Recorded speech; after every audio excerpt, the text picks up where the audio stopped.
So you want to take your cannabis company public, but are you even able or eligible for an IPO? Is your business ready for multiple financial audits that you'll need to submit with your S1? Do you even know what needs to be audited? How about those acquisition deals you made 18 months ago? Do you have all the required data and paperwork for that transaction? These are simple questions with huge implications for your future. So in this video, we're gonna explain S1 basics, due diligence, data and record keeping, and distinguishing between asset acquisitions and entity or business acquisitions. Now, if you need help with going public, performing audits, or confidently closing on M&A deals, then please schedule a free consultation with our team by visiting our website at greengrowthcpas.com or give us a call at 800-674-9050. Let's jump right in. Now, one of the first steps to complete the IPO process is to fill out a registration statement, commonly known as an S1, and is required of all US companies requesting an initial public offering on a national exchange. So let's go over some S1 basics. There are multiple aspects to this document, including the maximum dollar amount the company intends to raise, all the way through discussions about business growth strategies. And in addition, companies are responsible for detailing their historical business and financial information. And in this video, I really want to focus on the importance of historical financial information, which is going to include audits of the core business and potentially any other previously acquired companies. And after watching this video, you're going to understand which acquisitions need to be audited and why certain acquisitions are exempt from audits. First, let's talk about due diligence for merger and acquisition deals. Now, when going public, you need to set a business valuation, and you also must demonstrate to the public markets why you're worth a specific value with data to back up your valuation so that they can perform their due diligence. And as you know, when acquiring a business, you should always complete a due diligence process to ensure that the value is correct and you understand the nuances of the company that you're purchasing. We did an entire video on the topic of M&A due diligence, and you should be sure to watch it. There's lots of practical tips that can really help you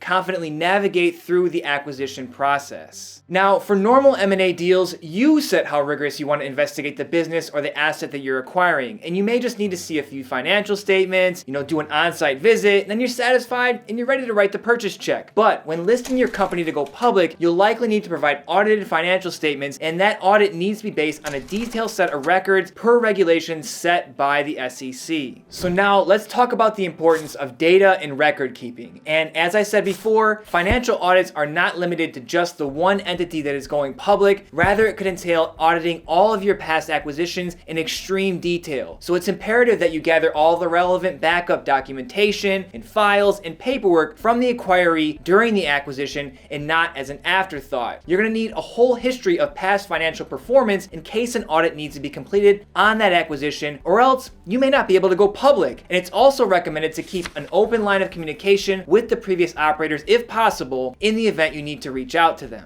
Now, a lack of sufficient records can significantly hinder the audit process, if not stop it completely. And this means that you're likely not going to be taking your company to the public markets. And if you have junk data or missing paperwork, then not only can the audit become more expensive with excessive fees, you may also have to discount the value of your business because of a qualified opinion on your audit. Now, another factor to consider is how bad data can disrupt the entire timeline for going public. You can quickly burn through cash, waste precious time, and even stall out the IPO process trying to scramble and find information for an audit. Now, if you're in the process of purchasing a cannabis business, please reach out to one of our trusted audit associates to review what documentation you absolutely need if your future plans include going public.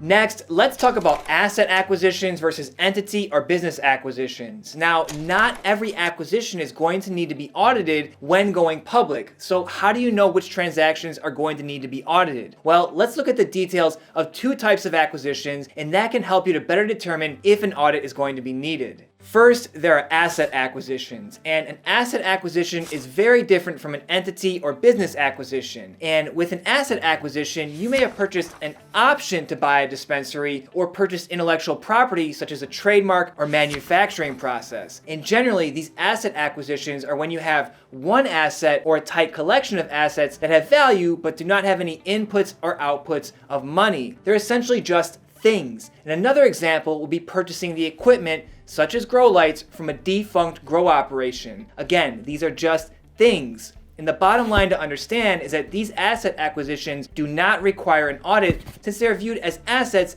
and not as an actual business sale or business purchase. The second type of acquisition are entity or business acquisitions, and these types of transactions are also commonly referred to as business combinations. And these are the more common types of acquisitions you see and read about on the cannabis industry news sites. In these types of acquisitions, the company that you are purchasing combines with your company to create a larger operating business than before. And while the companies may still be operating under separate legal entities, their financial interests are now aligned because of the shared ownership in the organizations.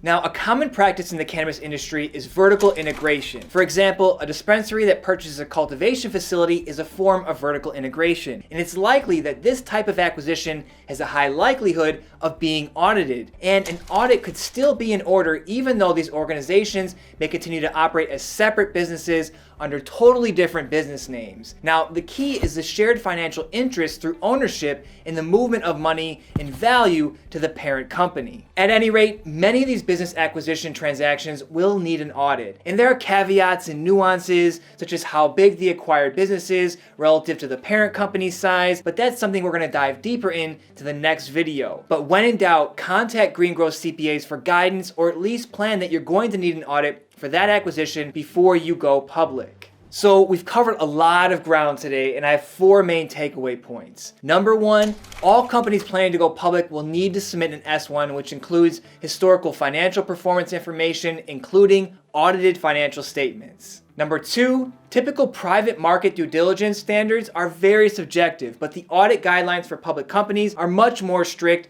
and set by the SEC. Number 3, a lack of sufficient data and records to back up your audits can significantly hinder the audit process, if not stop it completely.